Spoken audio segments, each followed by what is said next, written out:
bangkai kelelawar di dalam, perkiraan ribuan.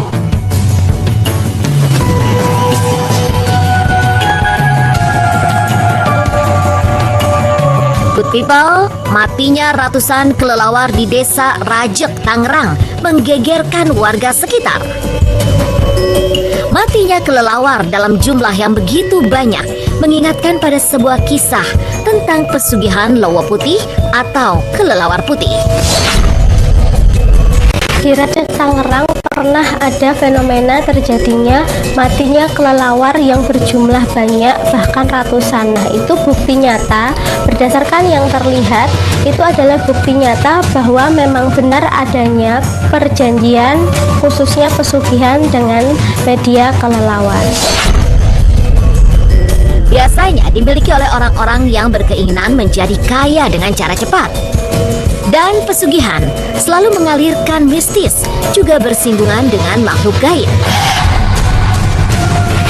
Lewat perantara kelelawar itulah hadir kisah mistis tentang pesugihan Codot Ngising. Sebuah pesugihan yang sudah langka dan mungkin kalian baru dengar, yaitu pesugihan Codot Ngising. Pesugihan ini akan mengambil harta dari calon korban, bahkan si korban tersebut pun, si tumbal itu akan mati.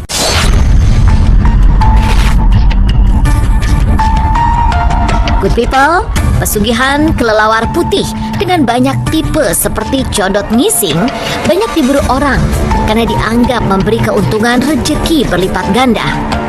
Kelelawar putih sendiri dalam kepercayaan tanah Jawa dianggap sebagai king of the kingnya kelelawar. Jadi, rajanya kelelawar dan dipercaya sulit ditangkap. Pesugihan tentu ada syaratnya dan ritualnya. Sama halnya dengan pesugihan kelelawar yang meminta banyak hal dan harus dipenuhi. Itu gua jarang ada yang berani masuk. Semakin dalam memasuki gua tersebut, semakin angker, semakin ngerinya. Nah, nanti kamu melakukan di sana bersemedi selama 1 minggu. Itulah pesugihan kelelawar putih, juga pesugihan Codot Ngising yang banyak dicari para pemburu kekayaan dengan cara menguras harta korban secara mistis. Namun jangan sekali-kali mengikutinya, karena tumbal tetap ada. Jadi ketika syaratnya tidak dipenuhi, karena itu beruntun, itu tidak hanya berhenti ke si pelaku itu sendiri, bahkan dari keluarganya sampai ke pelaku itu sendiri, nyawa pelaku itu sendiri, sampai turun-temurun ke anak cucunya. Apalagi sampai lupa memberinya tumbal, maka itu berarti hilangnya nyawa sendiri. Saat itu Busro diingatkan oleh satu aroma yang bau pengap, bau busuk, bau apek, layaknya kelelawar.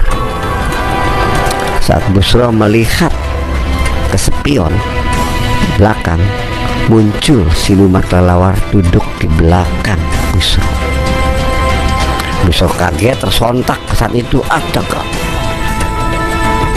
pembantingan setir. Saat itu juga tanpa disadari oleh Busro, mobil trailer dengan kecepatan tinggi menghantam kendaraannya Busro. Saat itu juga seketika Busro bersama wanita yang dibawa oleh dia saat itu meninggal dunia.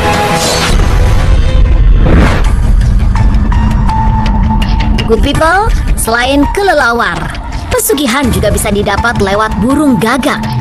Dan salah satu yang terkenal adalah sate gagak sebagai pemanggil makhluk astral, yakni genderuwo yang dipercayai menyukai daging burung gagak. Sate gagak itu sendiri yang aku tahu salah satu yang bisa memanggil kehadiran makhluk halus. Uapnya atau aromanya itu yang salah satu menjadi pemanggil kehadiran makhluk halus yang menyukai aroma sate gagak.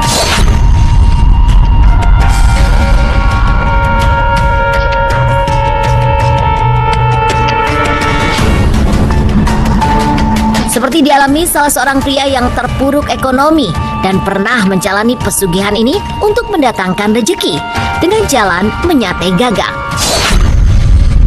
Oh, ini satenya, di sini tempat pembakarannya, di sini tempat dupanya untuk pembakaran. Nah, di sini kita disediain untuk sarana, katanya untuk mengundang makhluk tersebut dikasih madat. Madat tersebut namanya apel jin, bentuknya seperti apel.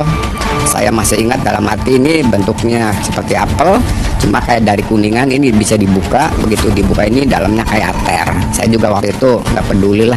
Yang jelas ini untuk sarana untuk memanggil makhluk tersebut. Sate gagak. Tak banyak orang yang tahu tentang ini. Yang bukan sembarang sate, tapi sate pemanggil makhluk gaib. Biasanya yang merasa terpanggil untuk tertarik dengan aroma sate gagak itu adalah sosok tinggi besar hitam, tapi di sini ada tanduk kecilnya dengan mata merah dan taring, dengan kuku panjangnya dan bulu di seluruh badannya. Good people, sate gagak sebagai pesugihan membawa si pemburu ilmu ini ke dimensi berbeda, yakni alam gaib yang menurut pandangannya adalah pasar. Dan selama berada di dimensi itu, ia pun bertransaksi dengan makhluk astral.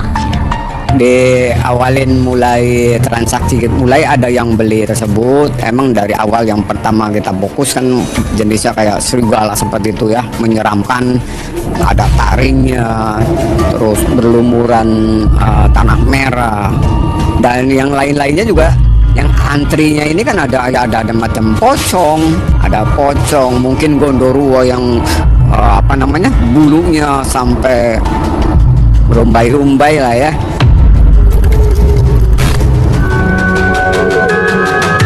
Dimensi yang berbeda melarutkan semua akal dan nurani, sehingga banyak orang terlena dan melanjutkan pesugihan. Jika ambang ini bisa dilewati, maka yang berikutnya akan diberi kekuatan hitam untuk mengacak-acak rezeki orang di dunia nyata. Untung saja si pencari pesugihan ini tersadar. Ia memilih keluar dari alam gaib dengan satu kesadaran penuh bahwa dirinya tak ingin lagi bersentuhan dengan pesugihan.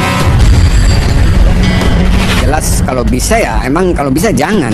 Kita sudah bersekutu dengan gitu makhluk seperti itu, kita pasti nanti di kemudian hari ada tuntutan. Karena untuk pesugihan dengan media apapun itu tadi, itu beresiko sangat tinggi. Makanya pelaku pesugihan dengan media apapun itu hidupnya nggak akan tenang, dan dengan jalan instan itu belum tentu juga apa yang diinginkan itu bisa dicapai.